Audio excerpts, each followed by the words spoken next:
Viewers, আসসালামু আলাইকুম। কেমন আছেন আপনারা সবাই? আপনাদের সামনে আজকে একটা অনেক সুন্দর একটা সোফা নিয়ে আসছি। সোফা দেখুন, 3 সিটের সোফা।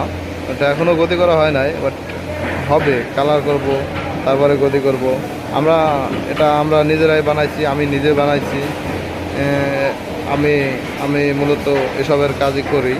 বাট এই যে দেখুন, কত সুন্দর পায়া নকশা, হাইসা নকশা।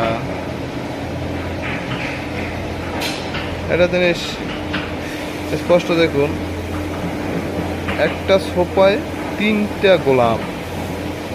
ও মাই ভেরি গুডনেস! দেখুন, 3টা। আপনার একটা থ্রি আর 2টা 1 মিলাইয়া অ্যাকসেপ্ট। এই যে দেখুন, এলো 1 সিট। আমরা টোটাল 5 সেট সোফা বানাইছি, আরও আছে, ওই সাইডে আছে, কমপ্লিট হয় না এখনও, কমপ্লিট করতেছে। চমৎকার নকশা, চমৎকার সোফা। যদি কারো প্রয়োজন থাকে বলবেন, জানাবেন, কমেন্ট করবেন, লাইক করবেন, সাবস্ক্রাইব করবেন চ্যানেলটা সবাই।